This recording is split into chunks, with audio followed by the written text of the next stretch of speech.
నారాయణపేట కానీ, కొడంగల్ కానీ, అటు హుషాద్ నగర్ కానీ, జడ్చర్ల కానీ, దేవరకద్ర కానీ, మహబూబ్నగర్ కానీ, ఇవన్నీ కూడా పెద్ద ఎత్తున సాగునీటి వసతి లేక ఈరోజు మొత్తం బయట కరువుకు బయట బతకనింక పోతారు. ఇంకా ఈరోజు పాలమూరు రంగారెడ్డి ఆ రోజు ప్రాజెక్టు వచ్చిందే ఈ పాలమూరు పార్లమెంటుకు నీళ్ళు అందించడానికి.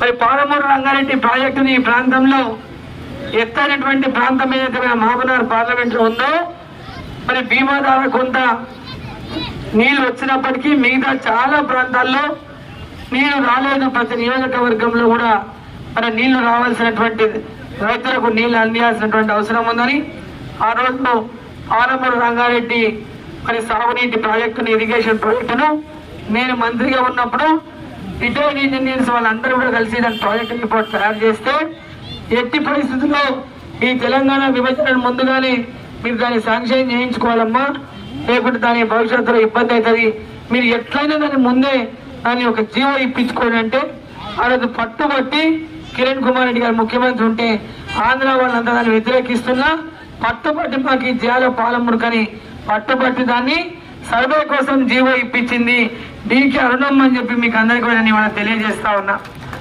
ఈరోజు వాళ్ళన్నీ జూటా మాటలు చెప్పుకుంటూ తిరుగుతున్నారు. రేవంత్ రెడ్డి కానీ, వాళ్ళు నిలబెట్టిన క్యాండిడేట్ కానీ, ఇప్పుడు నిలబడిన బీఆర్ఎస్ క్యాండిడేట్ కానీ, వీళ్ళెవ్వరూ ఈ ప్రాంతంలో ఒక రోజైనా ప్రజలకు అందుబాటులో ఉండి ఏదైనా ఒక పోరాటం చేసిందో ఒకసారి ఎవరైనా చేసిండో చెప్పండి.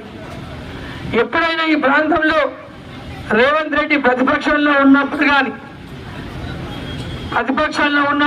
ఆనాడు చంద్రబాబు నాయుడు వెనుక ఉన్నప్పుడు కానీ ఎప్పుడైనా ప్రజల పక్షాన ఉండి ఎప్పుడైనా పోరాటాలు చేసిండా?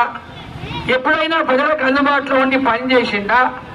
కొడంగల్లో 2 సార్లు టీడీపీ ఎమ్మెల్యేగా ఉన్నాడు, మరి కొడంగల్లోనే ఏమైనా చేసిండా?